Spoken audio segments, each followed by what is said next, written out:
Take back your soul. This is another transmission from Mahadeva here at ThunderWizard.com headquarters, where you find the world's only unified spiritual energy system at ThunderWizard.com. Get ready, because here I come.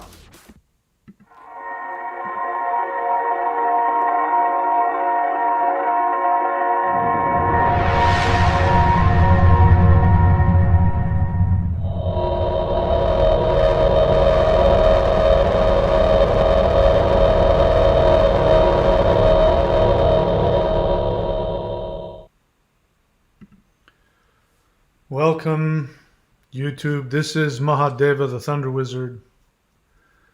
And hopefully today I'm going to expand your understanding of what you think reality is, and more importantly, what your relationship is to reality. So, I want you to think about the idea of us living in a matrix. I want you to think about that. First, before I get into my spiel about things, I would like for you to just sit with your feelings about it. What are your feelings about when somebody says to you, you live in a matrix? I don't need you to tell me about it, do anything like that.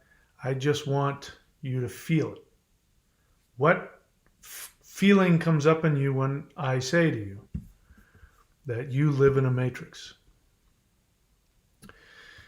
And if your response is to feel trapped, I hopefully will be able to help you feel freed of that. The idea that we live in a matrix should actually be a relief. Because if we live in a matrix is an artificially created reality, which means that there is a true reality that is beyond that. Now, if I tell you that you live in an artificially created reality and your first response is to feel frightened, angry, trapped, it means that you have an incorrect assumption about your relationship to that matrix. It means that you feel that you, number one, don't have any control over that matrix. And it also says that you feel that you didn't choose to come here. So I would like for you to, you don't have to adopt anything I'm saying, you don't have to believe anything I'm saying, but I'd like for you to at least just entertain the idea that you created this matrix and then you chose to come into it. Now, in order to interface in this artificial matrix that we live in, that I'm proposing to you we live in, you must choose to interface with it. And you must also understand before you choose that you are making a long-term commitment. It's a commitment that will last anywhere from 0 to 100 years of your perception. Not in reality, your perception of that. And then, before you make the commitment to become part of this, to interface with this artificial reality that we can call the matrix, you must also understand that you are choosing to be limited in your memory of coming into it. You know, there's a great series on Apple TV I just watched called Severance. And it's really amazing. I recommend you watch it. I think it represents us coming into the matrix, but it also represents our relationship with our unconscious mind. and I won't get too much into it. You can go ahead and watch it on Apple TV, called Severance. But when people they choose to take a job where they know that when they go to work, they're going to have a chip implanted in their brain, and that chip will be activated when they show up to work. And when they show up to work, they will wake up, not know who they are, and the only life that they will ever know when they're at work is work.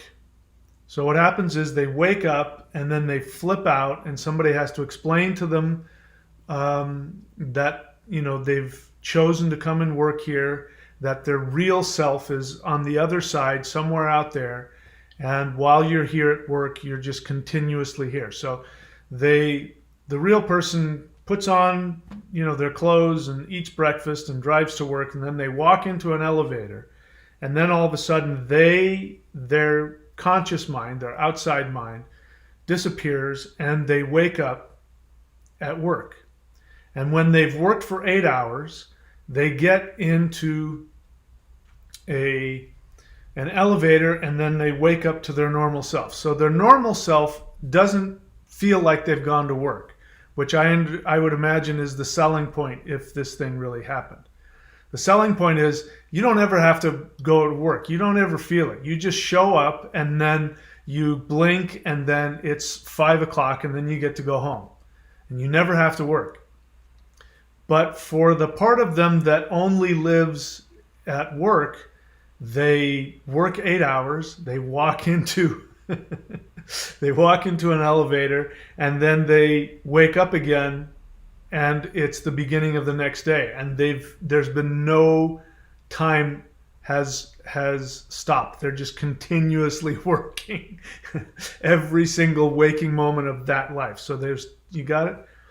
So, but the point is that the people that are working, they're in this job working, they don't know who their real selves are. They don't know anything about them. So they try and talk about what they think they really are outside of work. And so you can understand it's pretty painful. It'd be a pretty painful life. This is our experience. This is why this is such a good show to watch, because this is our experience. We think that we're trapped in this matrix, and we forgot that we chose to come here. We chose to come here to experience our soul and to remember who we really are. I've talked a lot about, I'm talking about the matrix now, but now I want you to think about it in terms of a bubble of perception. So we live in what we perceive to be this four-dimensional, there's 4 dimensions, not 3, this four-dimensional reality of space-time. And we believe that the laws of this four-dimensional space-time are unbreakable. And I would like for you to think of it in terms of more of like being in a goldfish bowl, where if you wanted to look up through the glass, you could see outside of our bubble of perception. But in order for this matrix to work, we have to be energetically attached, just like those people, whenever they're at work, their chip kicks in and they only experience being at work. So they never feel like they can leave, because they never do. That part of them, which they call the innie and the outie, the innie never leaves. And it never has an experience of ever leaving. This is your experience. But I want you to think about the idea that this bubble of perception is permeable. That if you do certain things, like the Mao Shan practice that I teach here, this is one of them. If you do this practice, the bubble of perception starts to become less rigid. You can leave your body, you can have experiences, you can also pull things from the other side into your perception. And that comes first and foremost from the belief that you can do it. The unwillingness to believe that it can happen is, in fact, the mechanism that keeps your bubble of perception unbreakable. The other thing that you can do besides doing these energetic practices, whether it's the stuff I teach or any type of meditation or Kundalini yoga or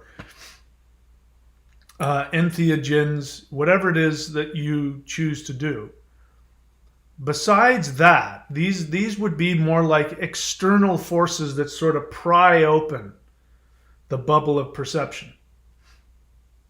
The other thing that will change your bubble of perception is if you are able to, without fear, without grasping, without desperation, without fear, without grasping, and without desperation, if you are able to detach from this bubble of perception, which we perceive as the material world.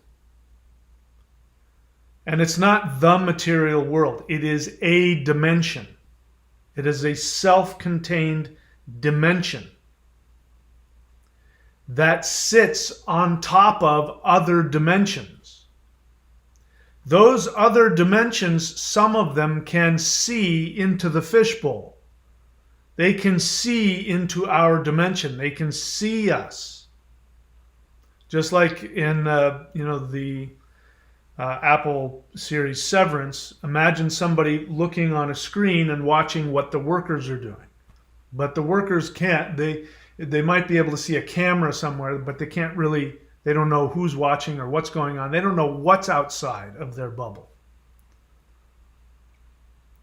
In order to make your bubble of perception more permeable, you have to be able to detach from this heavy, dense, material matrix world.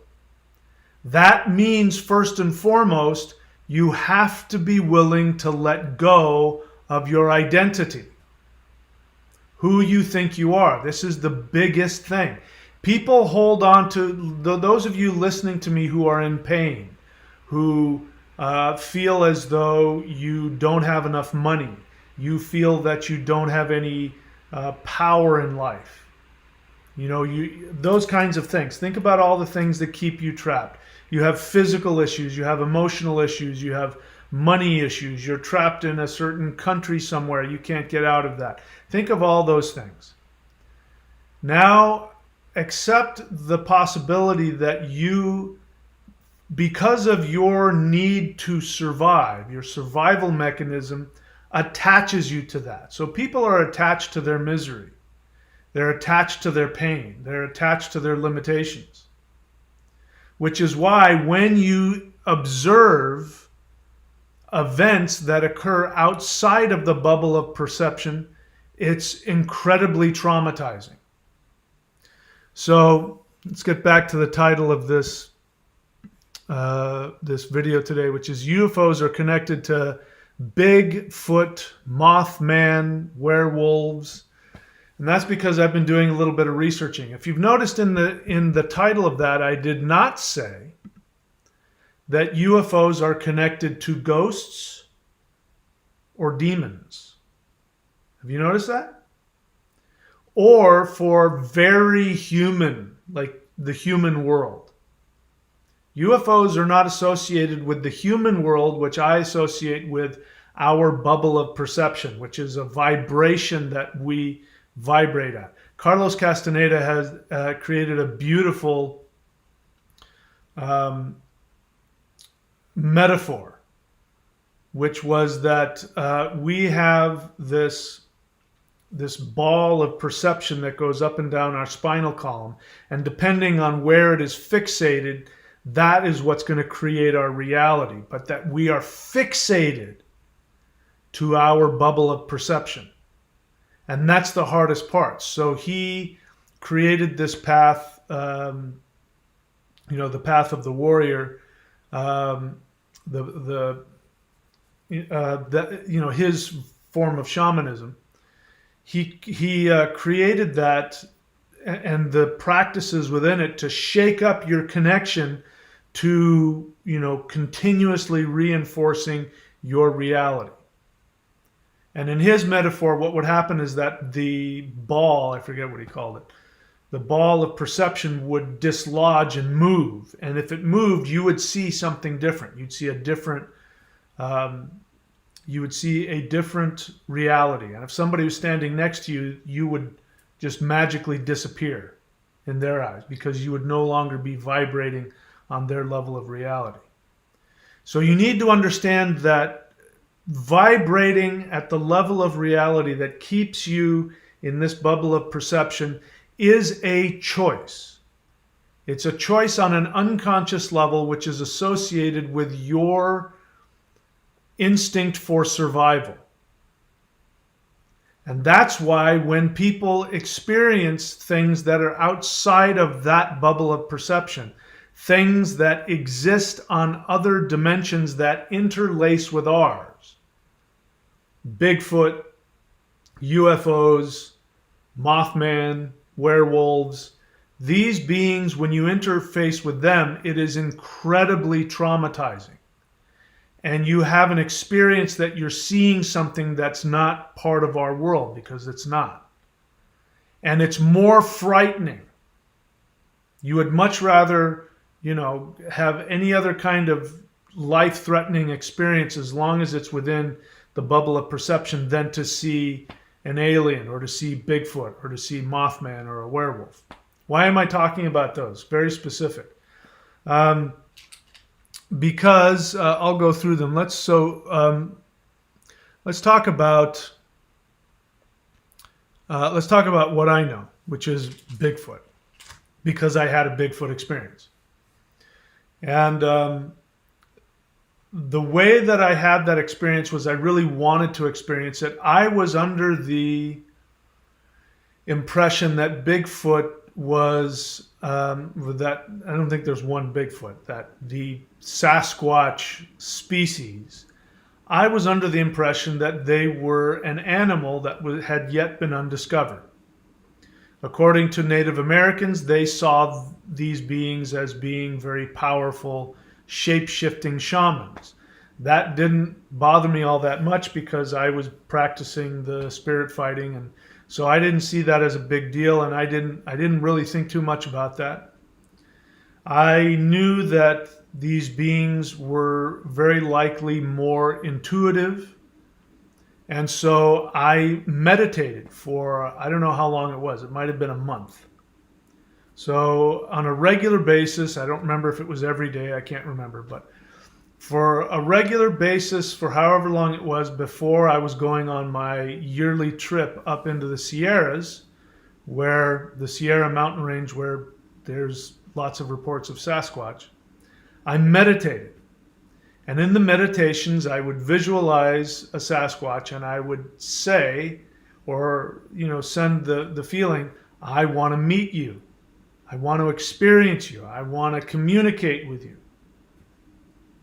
And as it so happens, right on the eve, it happened right the day before 9/11.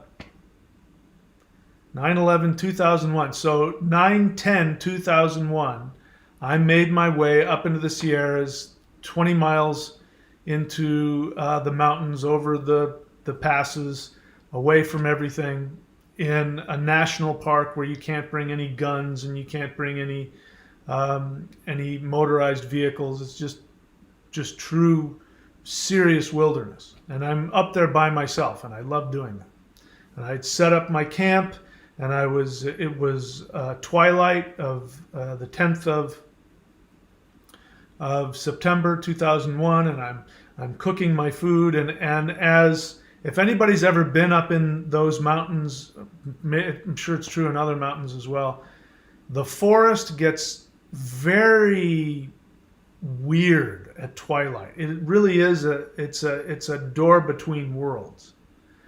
And sounds carry in ways they don't normally carry at night or when the sun is out. There's something that happens right around twilight, that it's just a very strange, eerie time. And so as this is happening, it starts to get dark. It's getting so dark that I really can't see that far. I can only see to the edge of the tree line as far as the light of my fire, goes. I've shared this before. I heard a Bigfoot scream, and it was unlike anything I've ever experienced in my life. Don't try and tell me what kind of animal it was, because I know all the animals out there. I know what they sound like. And it was nothing that has ever been, and you can watch my video on it, that I've ever experienced in this reality. But more importantly, it was so shocking to me that I dissociated. I tried to dissociate from it, and as soon as I heard it, and my brain went through all of as it lasts about 3 seconds per scream. During those 3 seconds, which is an eternity, my brain is going through all of the list of all the kinds of animals that it could be, and it's none of those things. And on top of that, it feels like it's coming from a completely different dimension. And it is vibrating on levels that go far beyond what we experience in this. And there's some communication that's condensed in this. And it was also the loudest thing I've ever heard in my life. Louder than a lightning strike, louder than, it went right through me. It was incredibly traumatizing and just strange. And so that happened 3 times, and by the end of the 3rd scream, I was unable to dissociate. Because the first 2 times it happened, I immediately told myself that didn't happen, and I started to forget. And then the 2nd scream came in, and then the whole thing happened, and then I tried to dissociate. I tried to tell myself that didn't happen, and my brain actually succeeded, and I started to forget. And then the 3rd one came in, and then my brain broke, and I couldn't dissociate from it. I had to accept it. And it shook me up. And interestingly enough, it happened on September 10th, 2001. And these kinds of experiences are also associated with these kinds of very intense experiences. Nuclear bombs, attract UFOs. Warfare attract UFOs. Anything that messes with our universe, not just our little dimension in the universe, but the universe itself. Anything that messes with the fabric of the universe, you will see UFOs, and you'll see Bigfoot, and you'll see other creatures as well. But people have experienced, when they experience Bigfoot, lots of times they'll also experience UFOs. I don't remember having that experience.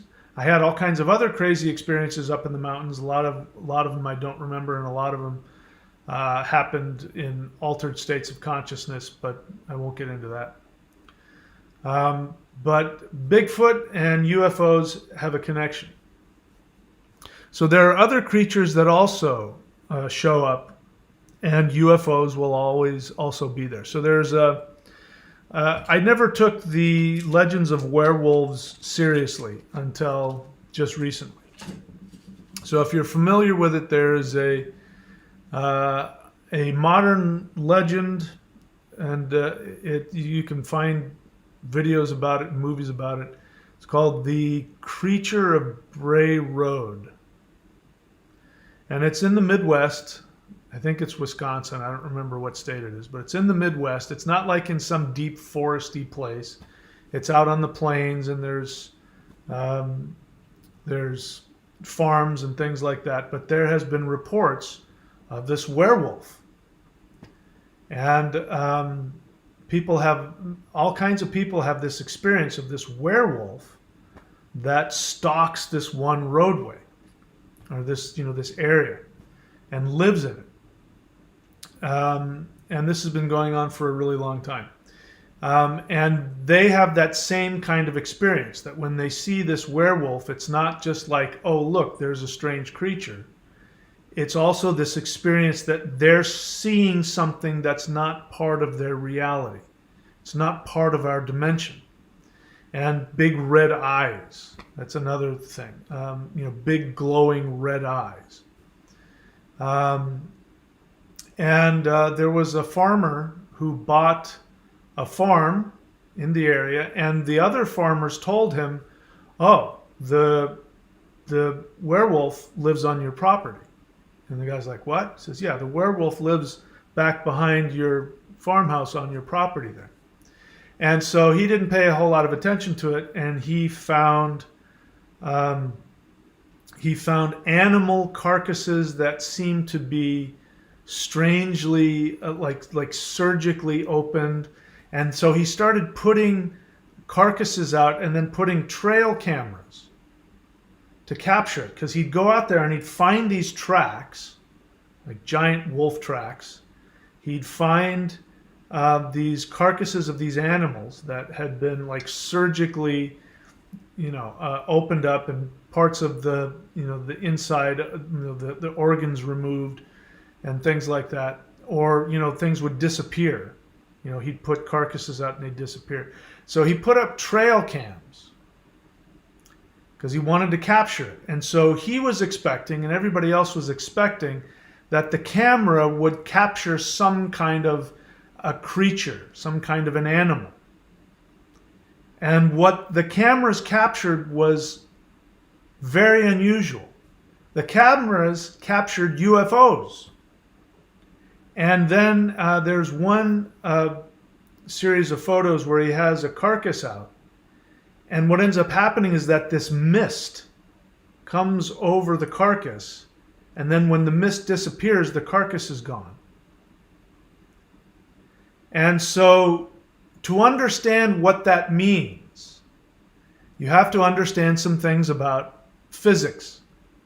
So if you haven't done any research, I recommend that you research the experiments that have been done over the years about whether or not light is a particle or a wave. Without getting into all of that, because most of it's over my head, the bottom line is that the result of those the result of those experiments are that light responds to the observer. So in other words, not only, and in the most recent experiments, that light not only responds to the intention of the observer, but that it goes backwards in time to create the results intended by the person looking at it. So what I believe was happening on that trail cam is, number one, you see UFOs. Now let me explain why that is. Some people can come to the conclusion, and I think it's erroneous, the conclusion that Bigfoot and werewolves are products, that aliens create them, that they're some kind of holograph created by aliens for whatever reason. But that's an understandable assumption, except that what I'm finding out about what people are experiencing, people who claim to have, been on ships and flown alien spacecraft, what they're saying is that the dimension that these beings live in is a dimension of consciousness. We don't live in a dimension of consciousness. We live in a dimension of physicality, which of course is a conscious creation. So it's an illusion, but in our illusion, we have to physically touch and move things around. Our consciousness is contained inside of us, and we can't do anything with it unless we physically touch our universe and do things with it. And that is an aberration.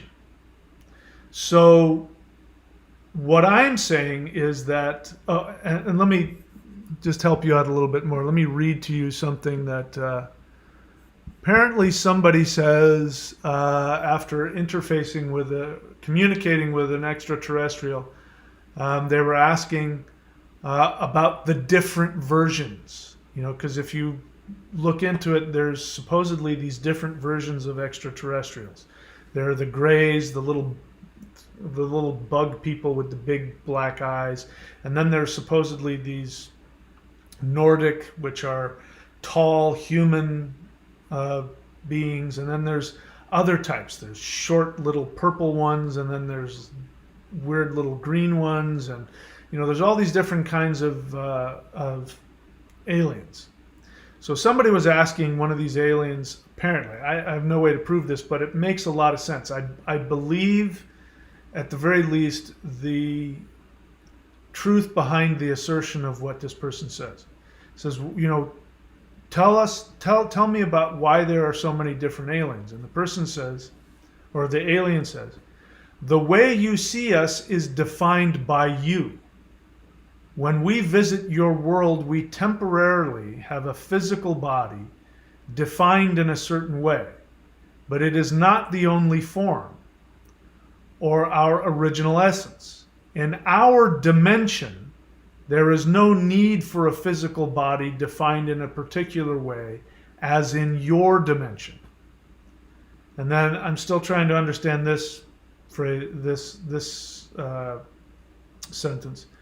You share the definitions of reality that are given to you, but you are not yet aware of it. So, go back to the experiment where light functions or manifests based on the observation of the observer, the intention of the observer. And the other thing to know, I've been telling you guys this, so I'm in good company here. I've been telling you this same thing that these supposed aliens are saying, or people who claim to have experienced aliens. They say that in their dimension they are pure light. That's all they are. That all consciousness is made up of light. So when we go back to light, the experiment of is light a particle or a wave, science comes to the conclusion that light is, what it is depends on the intention of the observer. So that means without an observer to observe it, without an intention, it doesn't form anything. So that's why I'm saying there's a difference between humans, ghosts, and demons. Those are residents of our physical, dense dimension we call Earth. And beings that live in other dimensions outside of that, they don't have a fixed form. What they do have is they have an essence. So apparently there are beings that can have essences which we perceive as being hostile, predatory. But when we observe them, they then take a form which represents our perception, our interpretation of their essence. And what's interesting is that in times past, people perceived aliens in very different ways. They perceived aliens as having these big helmets and big spacesuits. And as time has gone forward, their spacesuits have changed or disappeared altogether. And a lot of people who initiate contact with extraterrestrials say that they kind of just phase in and will be like beings of light. They don't walk around in bodies.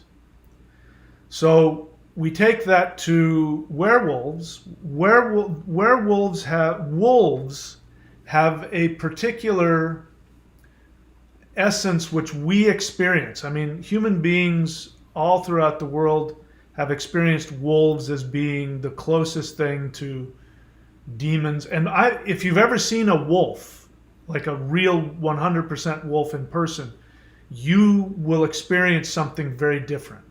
Only once have I seen a wolf up close in person, and it it was like that. It was like that wolf was not really part of my reality. And that, as the wolf was looking at me, looking directly at me, first it was enormous. We don't realize how big wolves are. They're huge. And when they look at you, there is an intensity about them that's really unnerving. When they look you in the eyes, it's very unnerving. So wolves have always had this otherworldly, predatory, we've had that interpretation of them. So a being that lives in another dimension that is connected to ours, that is a predatory energy that we would experience as being hostile and aggressive and eating, consuming energy, people, flesh, like a wolf. What happens is when that being comes into our reality, it doesn't have a form until we look at it. And then when we look at it, it turns into a werewolf.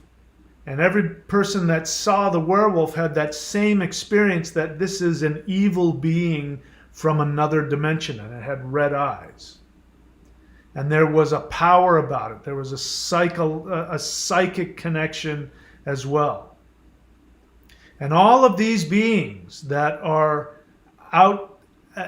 extra dimensional beings, they all have this power of psychic communication, which for us in our bubble of perception is, an anomaly. Most of us cannot communicate with each other psychically. Those that can are very few and far between. And those people don't really function well in our world. But now we're starting to see, at least I'm starting to see that this bubble of perception that we live in is the anomaly. That outside of that, all beings communicate psychically. All beings are able to be anywhere they want in an instant. So the other thing that people are saying who claim to have been in these spacecraft, alien spacecraft, is that the spacecrafts themselves have consciousness. They're constructed, but they have consciousness. And you interface with them with your body, your hands, something like that. And in order to get the spacecraft to move, you just simply think about where you want to be. And instantly you are there. So this is the norm.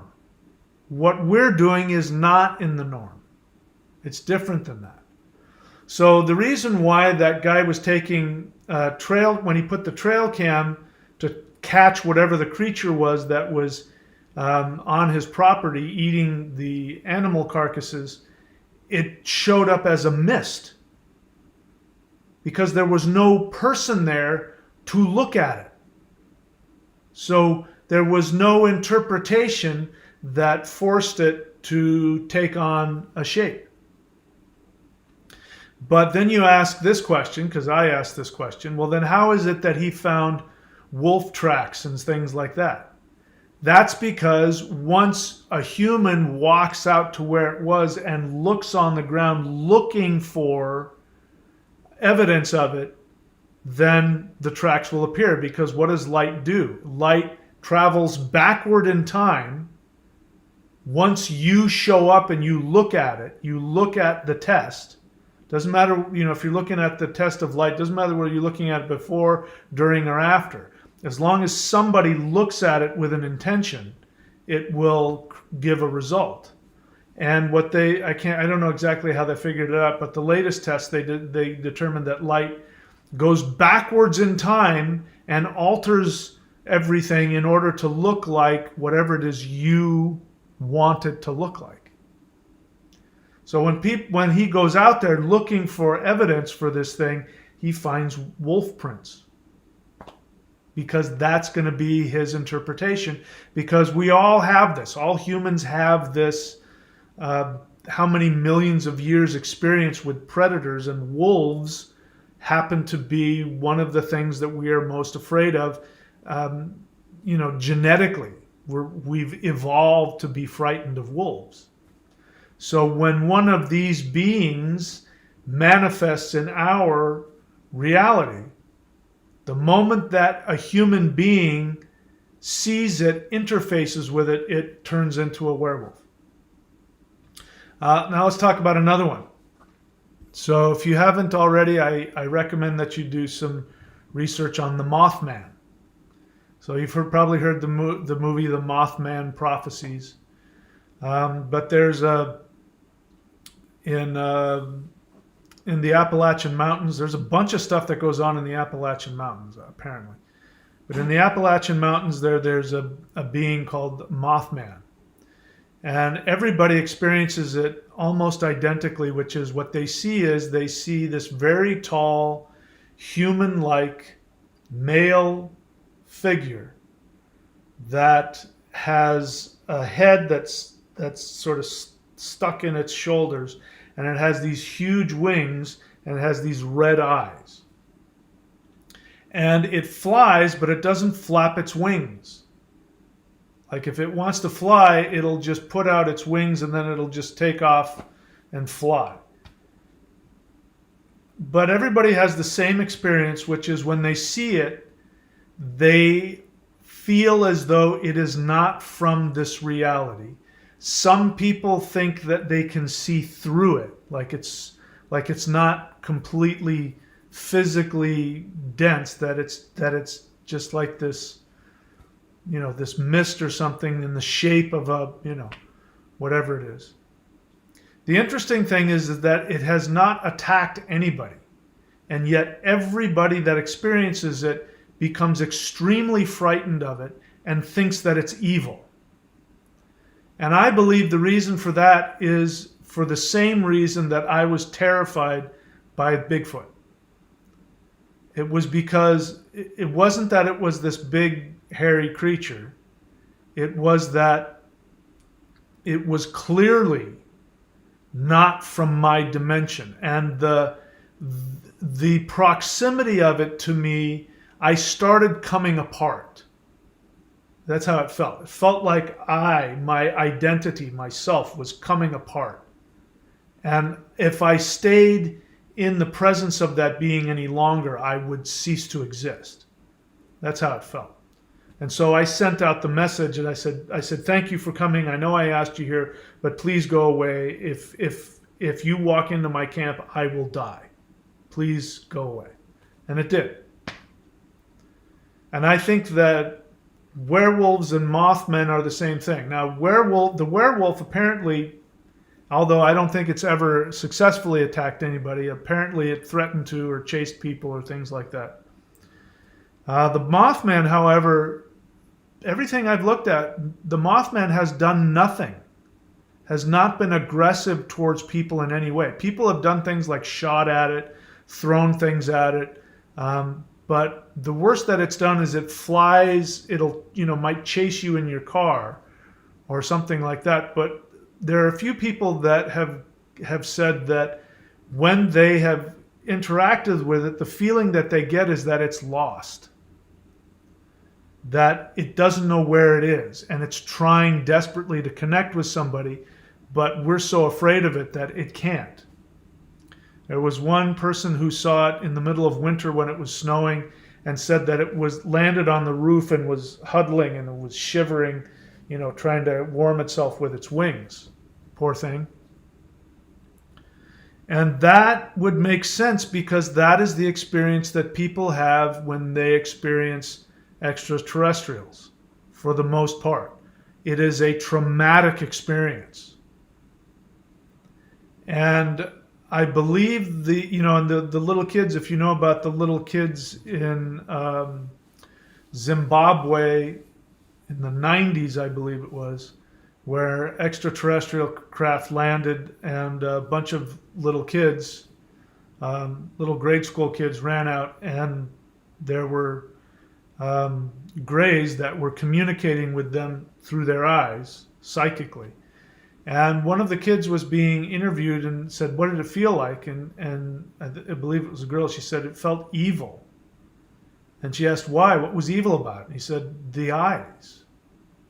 And then went further, asked what the message was. Actually, the message was that the alien was interested in people, human beings, that was worried that we were going to use technology and destroy the world. And it was saying that she felt the feeling that it wanted to take her with them. So it has the little girl on the one hand has the experience that it's an evil presence, but yet the message that it gives is anything but evil. The experience of people who see the Mothman, same thing. Whenever Mothman appears, there's always UFOs, like tons of UFOs. So again, people come to the conclusion that UFOs create the Mothman. I think something else is going on. I think that what's happening is that there are portals around the earth where our bubble of perception is at the thinnest. And so you're seeing what's there all the time. UFOs, we think, appear. But I remember this was a long time ago. This was back in the 90s.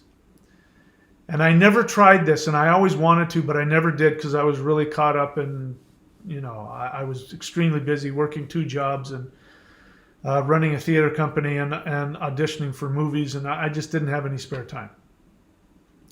But I don't remember where I saw it. It might have been, I don't remember where I saw it. It was in the infancy of the internet, so it could have been the beginnings of YouTube, something like that.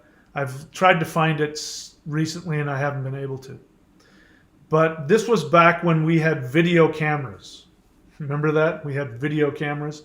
You had to put a little cassette tape in there and videotape stuff. And this guy lived in Los Angeles. And what he did one day, he was playing around with his camera with light, and his apartment building came up and the sun was hitting it so that there was this sharp shadow line. And so he stuck the camera so that the lens of the camera was bisecting that, so that he was looking up at the camera was looking up at the roof line, and there was the shadow coming through. And what he saw was that if you just looked at the sky, it was a blue sky. But when he looked at that place where the light was being bisected, he saw tons of UFOs. But it was only because it was in this weird place where it wasn't shadow and it wasn't light. And it was just right at, between the light and the dark. It was in that spot. He saw all of these UFOs flying around. And then every time he did it, he would be able to film it for not very long. It seemed like maybe 30 seconds, and then his camera would mysteriously die. The battery would just be dead. And he did it over and over again. He had the same result every time. Once he got it in the exact position between the light and the shadow, looking up at the flat roof of his apartment building, he would see these tons of UFOs flying around, and then one of them would stop, and then his camera would die. So what I'm trying to say is that when people have this experience where Mothman emerges, and at the same time people are seeing UFOs, it's not that UFOs are showing up and creating Mothman. It means that there has been a crack in our bubble of perception of our dimension, and we're seeing what's on the dimensions that are interlaced with ours. So werewolves, Mothmen, aliens, they're not like necessarily hanging out with each other. They just happen to be part of different dimensions. And every time we experience a being from one of these other dimensions, it is incredibly frightening and traumatic for us, because we begin to vibrate on the level of that dimension, which means we start coming apart. at the very least, our attachment to our physical reality starts coming apart. I know because I experienced it. And I can tell you that was more frightening than anything else. The experience of that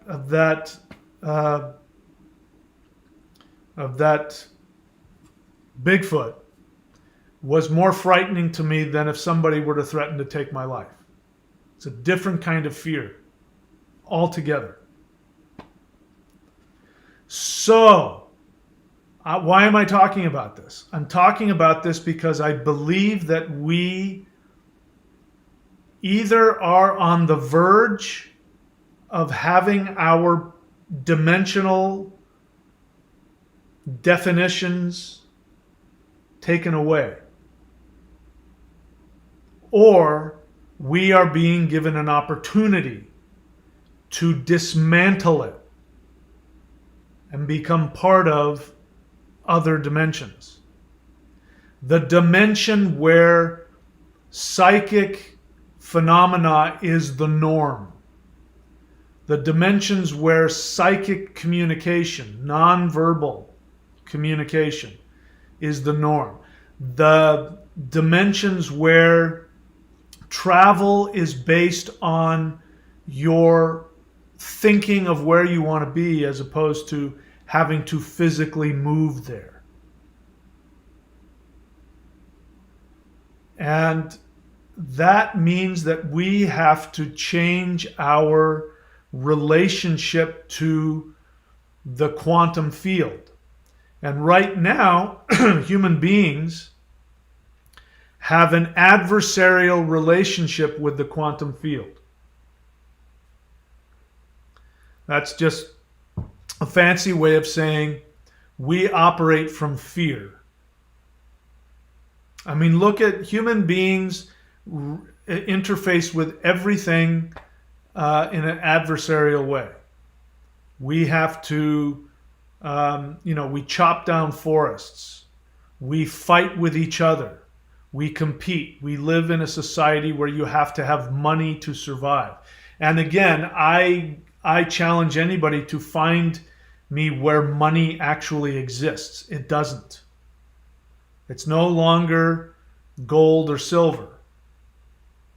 It's nothing. It's an idea. You think about it. I've said this before, but you pay for, when you go to the store and you pay for your food, right? Somebody has to physically either pull those plants out of the ground, process them, put them into packages, or if it's meat, whatever it is. There's a lot of work that goes into packaging and putting all that food into a store. And those people who do that work, they do that work for one thing. This thing called money. And it used to be you got handed cash. Then it was you got handed an IOU, which you call a paycheck. But nowadays, money is just deposited directly into your bank account. And what does that mean? It means that this non-existent checking account that doesn't actually exist anywhere, there are these ones and zeros that are dropped into this thing that doesn't exist. You're given credit for it. The bank says, here, you have this amount of money, and if you want to, you can go and they'll give you a bunch of pieces of paper. But it really doesn't exist. People work 8 hours a day because they choose to. They could be doing the same thing. They could be going and making the food and putting it onto trucks, and the truck drivers could be driving it, but there doesn't have to be any money. If we all work to create infrastructure and things for each other, and we do services for each other, and we just choose to do it, it would still all happen. The only difference is we wouldn't be doing it for this idea of this thing we call money, which you can't ever find. It doesn't exist. It's just an idea. When I go and if I do pull out a $20 bill to go buy some juice or something like that at the store, the only thing that gives that $20 bill value is the agreement between me and the store clerk. As long as we both agree that that particular piece of paper has this certain value to it, in response to, two bottles of juice and one thing of, I don't know, frozen yogurt, and as long as we both agree that that one piece of paper is equal to that many pieces of food, then it has value. But the moment that somebody decides that that piece of paper doesn't have any value, then what? So we live in this four-dimensional reality where we are at odds with it. We have this enemy relationship with our reality. And that is what holds the bubble of perception together. That's what keeps out these other dimensions.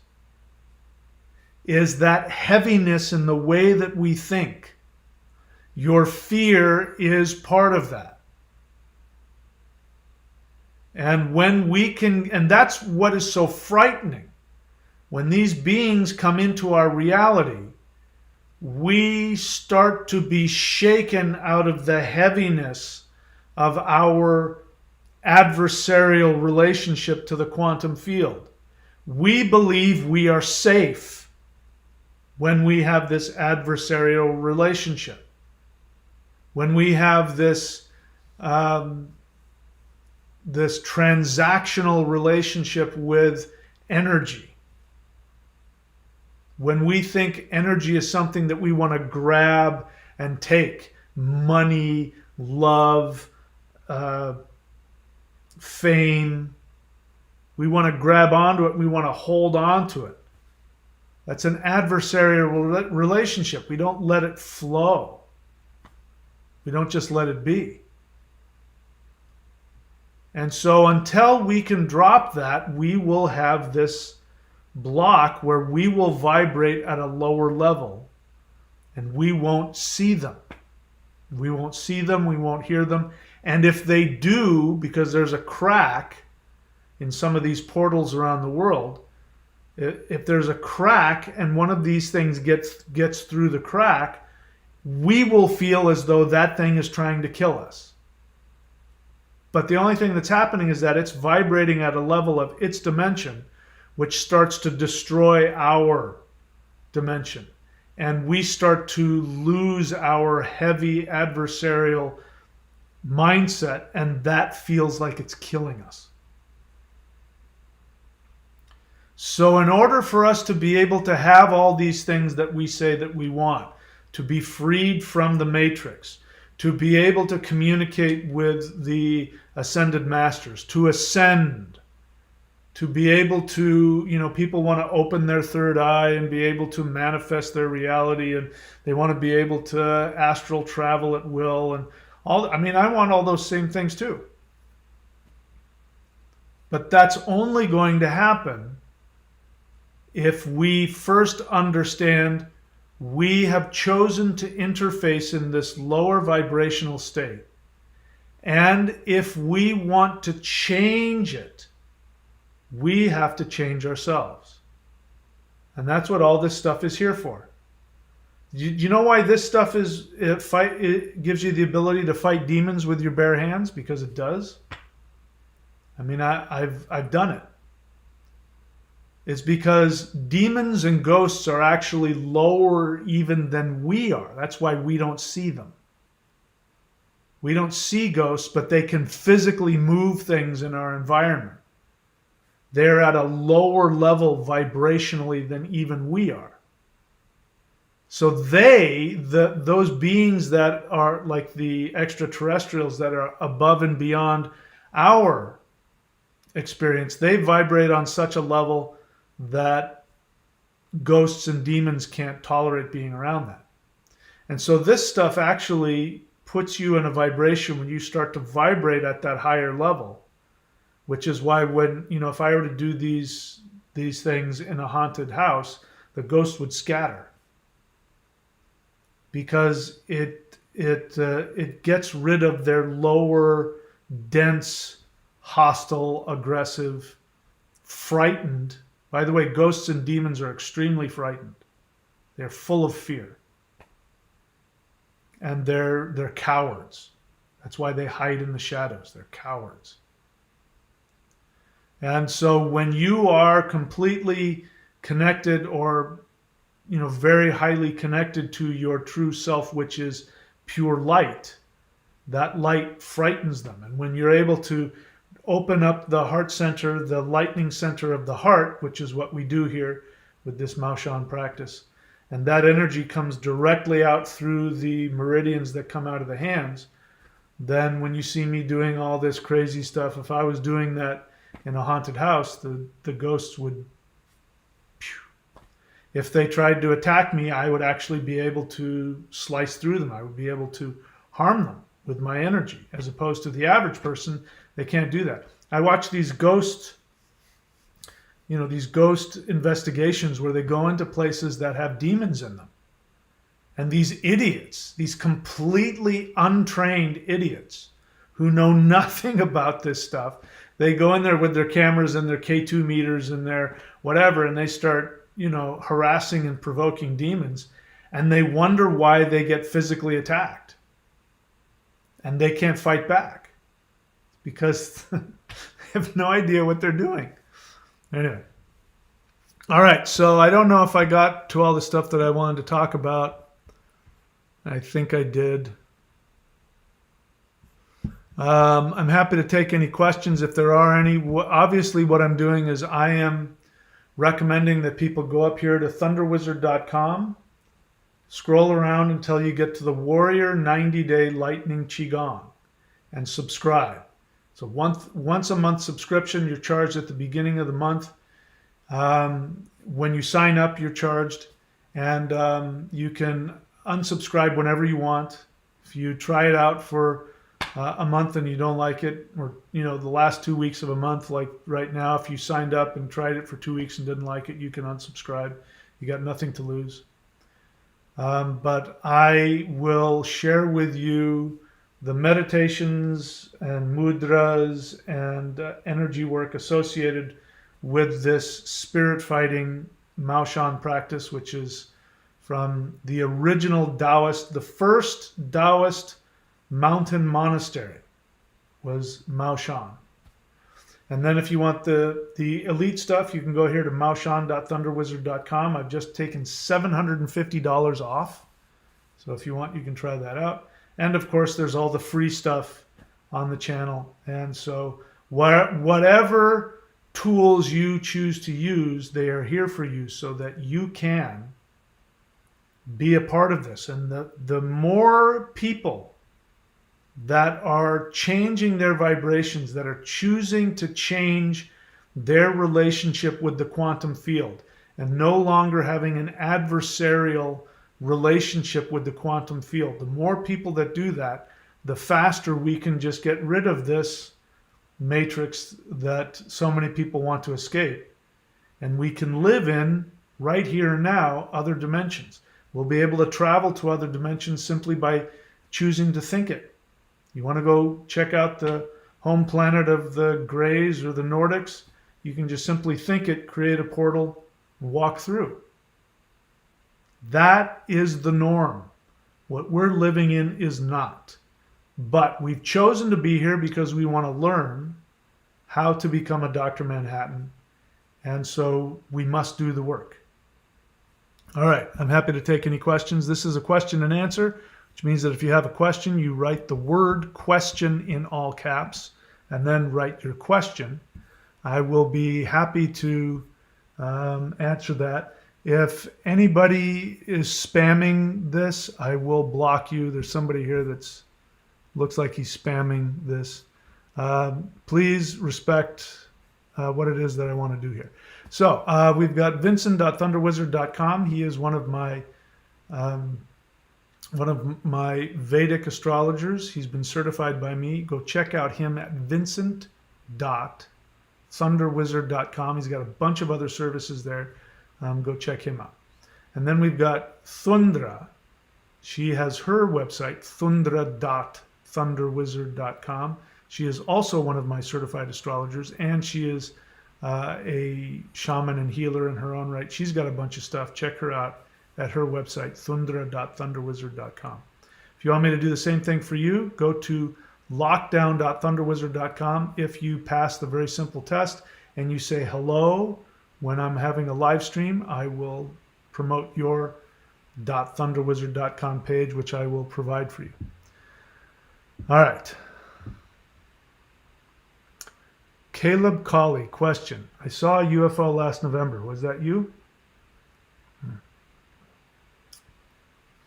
Let's see, what else? There's somebody named Kabar who's kind of spamming the channel here and retracted their things. Okay, Agent of the Universe question.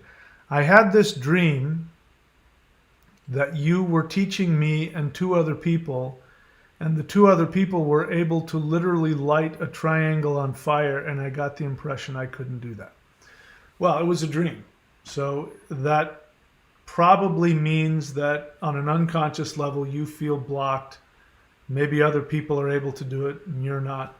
You know, the thing about dreams is don't take them too seriously. Remember them and then check and see what happens in real life. And if you're having a real dream, like it's a psychic impression or a psychic prediction, then it will start to manifest in real life. But more than likely, most dreams are, and I believe this is one, it's just a representation of your unconscious fears, fantasies, things like that. So I think, you know, you're feeling frustrated. And that's okay. It's just a feeling. Just keep doing the work. Agent of the Universe question, part 2. And the impression was that I wasn't doing the practices for long enough time. What are your thoughts? My thoughts are that I know about your issue, and this is part of it. You're highly self-critical. You try too hard. You push yourself too hard. You worry too much. It's okay. Just tap into the feelings. That's it. And the only thing that matters is, are you doing the work, and have you made more progress than yesterday? And if you can say that you are, then great. Remember, the only things that matter are you happy, are you healthy, and are you more prosperous? If you are, then you're going in the right direction. Any problems or feelings that we have are just part of the journey. Yeah, long enough time meaning duration. No, your brain is looking for things to beat yourself up for. Just do the best you can. You're only required to do what you are, able to do. Everybody's different. So you just do the best you can. Mario Jimenez question, how to navigate the hardest thing happening in my life? These kinds of questions, I can't answer them. I have no idea what you're talking about. You say, going through life-changing health problems and bad heartbreak. Recently had a revelation and confused how to proceed. Mario, there's no possible way that I can give you any real advice. I don't know anything about what you're talking about. I would need to talk to you, ask you questions. I mean, seriously, how am I supposed to be able to help you? If you want, and you want to have a session with me, you can go to career.thunderwizard.com. I'll write it down here for you. career.thunderwizard.com. If you scroll to the bottom, you can purchase a session with me, and then I'll know enough to know what ideas are. But, you obviously need some help. Do you have a therapist? Have you reached out to a psychologist? Have you reached out to a self-help group? Have you reached out to a 12-step group? You've got to get help. We can't do this thing alone. So asking some person on a YouTube, question and answer about something that fundamental, like my whole life is falling apart, what should I do? Come on, think that through for just a second. If you got hit by a car and your leg was broken, would you come on here and ask me how to fix your leg? No, you would get your ass to the emergency room. You would get some help. Mario, get some help, please. Have enough love and respect for yourself to treat this life change with the depth that it deserves, not just asking some guy on YouTube. Okay? Please, take care of yourself.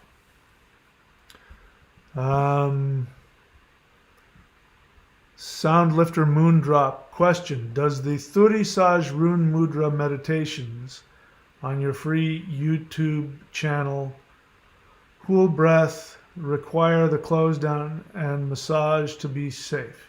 Everything I teach requires a close down. Why would you ask that question? Why would you even think of doing some energy work without doing a close down? Why is it that you want to go think to yourself, yeah, you know what, I really want to do that really powerful meditation, but I don't know, do I need to close down? Come on. Same thing. Treat this with some respect. Yes, whenever you do an energy practice of mine, you must do the close down. At the very least, you put your hands right over left and put them over your navel and meditate, and or you do the Huul breath, H-U-U-L breath. If you're not familiar with that, and if you're watching, you can type in these words, H-U-U-L, Huul breath. You can type that in anywhere and my videos will come up. Do that. That is the basic meditation of this channel.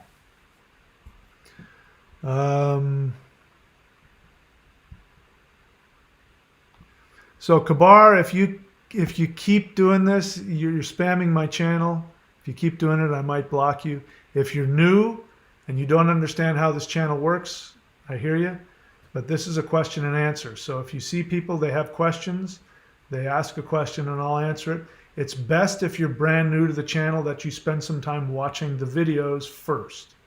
Because more than likely I'm going to respond negatively because I can tell when somebody has no idea and they need to talk. So they're typing in whatever. And you strike me as that. You think it's just a regular, normal YouTube channel where people can just dump their feelings and their thoughts out of that. So we don't do that here. That's okay. You didn't know, but now you do. So if you want to ask a question, you can. I would prefer that you don't put all the noise in there. You know, let other people who understand how this channel works ask questions. And when you have an actual question, you're more than welcome to ask it. All right, so I see you attacking somebody here. This is your last warning. If I see you saying anything negative or destructive to anybody else, I'm going to block you. All right. And Simon, you don't have to fight with them. Don't do it. Soundlifter Moondrop. Question 2.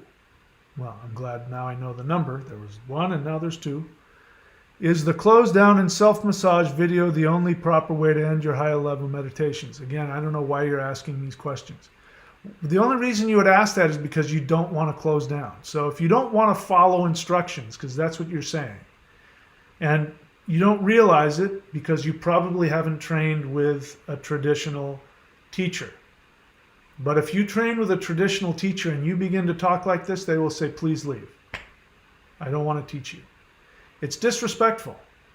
Follow instructions. You don't want to follow instructions, that's on you. But don't come to the person who's given you the instructions and say, can I not do the instructions?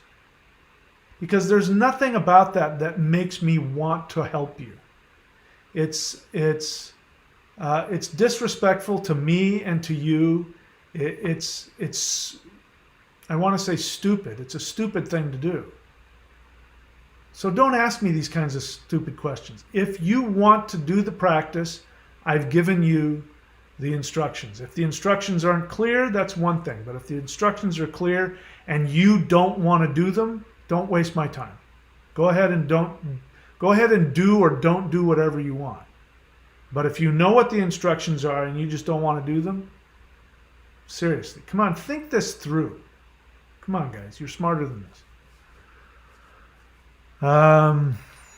Mario Jimenez question: does the being of light relate to us and reaching the rainbow? Okay, so Mario Jimenez, these are two different things. So you are a being of light. At your essence, you are a being of light. The rainbow body and all these other words, the what other words are there? The rainbow body, I don't know, all these other things. Those are just words to describe reaching a level of vibration. So I wouldn't get caught up in that. So, it's better to ask questions about what you do have access to rather than things that you haven't achieved it. Because obviously, if you'd achieved the rainbow body, you would need to ask it. The thing you want to do is to ask how to reach it. Asking me questions about, like, does the being of light relate to us and reaching the rainbow body in Buddhism? I don't know what you're asking me. If you want to find out what Buddhism teaches about it, go ask a Buddhist. You want to ask me about the stuff I teach? I'm happy to help you with that. All right, let's see what else.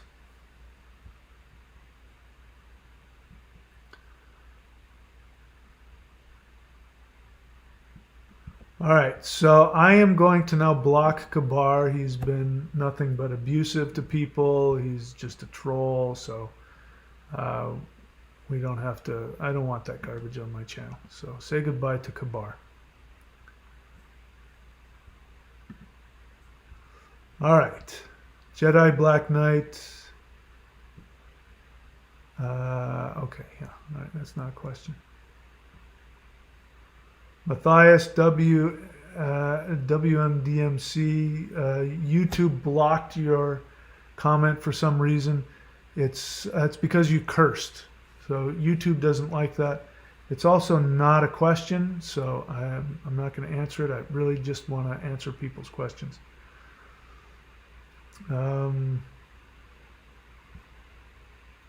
What else?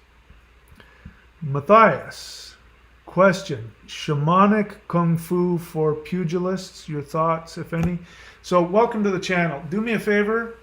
You're going to find I've got a low tolerance for some things, so don't take it personally. I don't like it when people don't ask complete questions with full thoughts. It feels disrespectful to me. I don't like it because I have to try and guess what you're asking me. I don't like questions when people say, what are your thoughts on? I don't like that. It's a lazy way to ask a question. Anyway, I don't have an answer to it because you haven't really asked me anything. Shamanic Kung Fu, I mean, if you're asking about what I've learned and what I teach, I learned a very esoteric, high-level form of Kung Fu, which can be used extremely effectively as a physical martial art. In fact, it is so effective, I had to take a vow of nonviolence. I'm not allowed to use it. The powers that be will not let me use it. It's that powerful. It's that much more powerful than average fighting. But that's because it's for fighting evil spirits. Human beings happen to have a spirit and they have a body, and if I use that same energy on a human being, it will be even more destructive. So if you're asking, is it effective? Can you do a spiritual Kung Fu that is physically effective? The answer is yes. You have to find a good teacher, and you have to be able to go there. Those are two different things. Finding a teacher that knows it and can teach it, and you having the right mindset to be able to tap into it. Those are the two things necessary in order to be able to unlock it. So that is something between you and your karma. Hopefully I answered your question. Please, again, when next time you ask a question, ask a full question, a full sentence with a full thought. Give your question. This is because it's about you. This is why it bothers me. You're not giving yourself the respect to give your question the value that it deserves by, asking a complete question and really putting your desire to understand in that question, because that's going to excite me. I'm going to want to answer that. Throwing off these, so what are your thoughts of, and then half sentences that don't go anywhere. I don't like that. It's not just disrespectful to me, it's disrespectful to you. And I get annoyed when people disrespect themselves. It's one of my biggest pet peeves. So when you show up to my class fully respecting of yourself and fully respecting of me, and you and I will get along really well. And you'll learn. Agent of the Universe question: is it possible to use a Ouija board to contact the Ascended Masters? No. Let's just say no. Don't do it. You don't need to do that. I haven't heard anybody say anything positive about using Ouija boards. Ouija boards are for little kids, and they're for Satanists who want to summon demons. So no. My answer to you is no, don't do it. I've told you how to do it. You face northwest, and if you want to give them an offering, or you want to do meditation or qigong, or at the very least, if you just want to open up your arms and face northwest and ask for advice on how you can best live up to your potential and interact with others on the best level, and you will always get some kind of positive answer, even if it's you'll feel better and your life goes a little better. So no, don't use a Ouija board, please. Jedi Black Knight question: what would you recommend for someone that has learned the wood element but is yet to fully learn the others? What do we do to invoke the other elements to balance wood? You already have up here at the 90-day challenge, you have me teaching you how to do the the 5-element postures, the 5-element breaths. There's meditations. So you're good. After you've done the wood set, if you haven't done the others, you can go through whatever. You can go do the postures or the elements or the breaths, and just do your best. The elements are there even if you're not quite getting it, even if you don't feel like you've got it. They're there with you. So I hope that answers your question. Agent of the Universe question: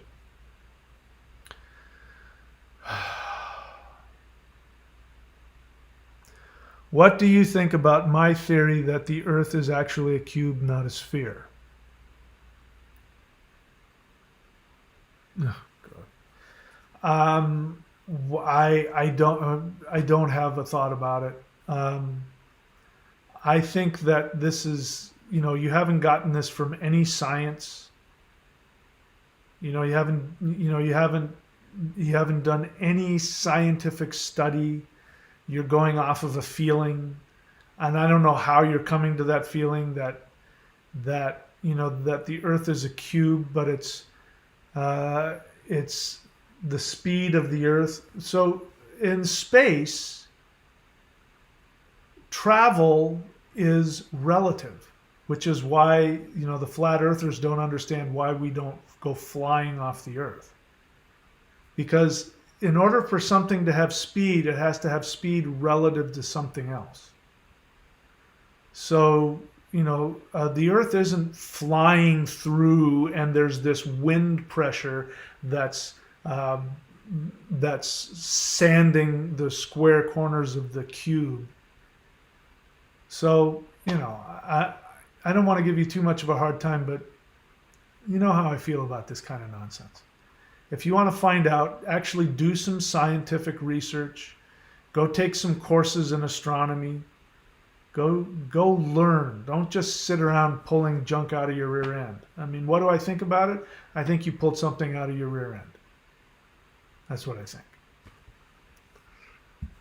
Anyway, you know how I feel about education. Matthias, question.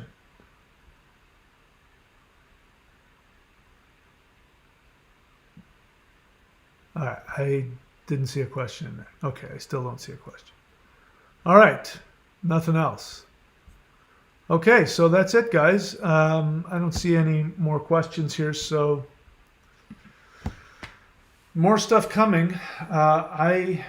I'm, as you can tell, I'm actively thinking and meditating and practicing on how I can accomplish all these things I've been talking about, which is I would like to have this experience of breaking through our bubble of perception and being able to be a part of what I believe is the true nature of existence, which is we live in a reality, or we can live in a reality where consciousness determines our reality, not physical spatial things. That we can live in a reality where all the stuff that we thought was just fairy tales and stories is actually the true reality. But we are going to have to do the work. So all of the things here that I've provided for you, that's what they're here for. And more stuff is going to be uploaded here. And, I'm giving you far more stuff than you need. But everything that I give you, even if it's just a simple mudra, the power of it is something that you wouldn't have been able to find before. Even just the mudra that I give you, or things like the butterfly hand, the hands of creation, those kinds of things you would never be able to find. You would have had to spend years. You would have had to have been initiated into a secret sect. I'm just giving it out here, in some cases for free. If you want to know some of the real power and you're not ready to sign up for anything, then look on my channel. You can go to the playlists. Please learn how to do that. Go to the playlist and look for the Awakening the Immortals Qigong.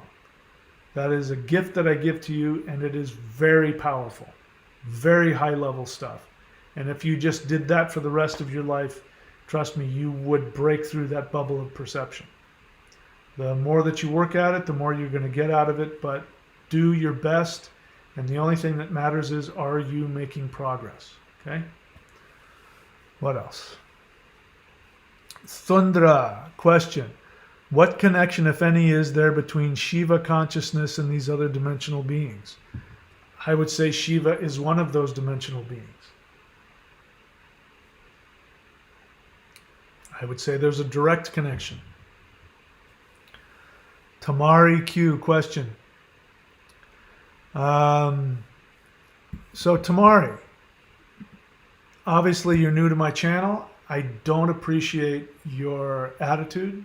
I've invited you into my home, and I'm sharing with you my thoughts. You've chosen to come and watch this, and you come on here with this disrespectful question, like I have to prove something to you. I don't need to prove anything to anybody, least of all you. And the fact that you want me to prove something to you proves that you are not worthy to be my student. So, that kind of stuff, I don't put up with that kind of... And if you honestly don't know why what you said was disrespectful, then you've got a lot to learn. I think you do, though. I think you know why that's a disrespectful question. And so I'm going to say goodbye to you. So you're going to be able to watch my channel, but you won't be able to interact with me again. Say goodbye. Is that everybody? I believe that's everybody.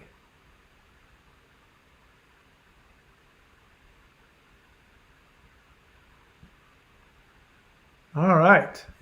So that's it for me, guys. I don't see any other questions. I wish you guys all the best.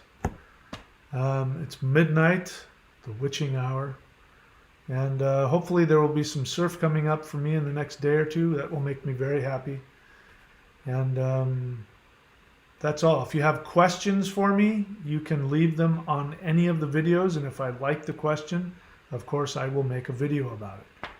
And keep your eyes peeled for more stuff coming up here on the Warrior 90-Day Challenge. And maybe not today or tomorrow, but there's going to be more stuff associated with the Maoshan. I'm going to start teaching more sets that are pieced together from some of the higher level sets. So if you're, if you're a 5-element Maoshan practitioner and you're looking for more, there will be more coming. Okay, that's it for me, guys. I wish you all the best. Stay safe. Thank you. And remember what I've been saying. You are the universe.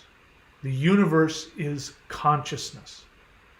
You have self-awareness. You have consciousness, which means that you are not only are you loved simply because of that, you are loved simply because you exist, but you deserve everything that the universe has to offer. So love yourself, respect yourself enough to follow your true path, your true soul path. And just assume that the universe wants to give you every wonderful, beautiful resource to allow you to live the most amazing adventure possible in this 3-dimensional matrix, 4-dimensional matrix we call planet Earth. All right, guys, take care. I love you. I appreciate you, and I'll see you all very soon.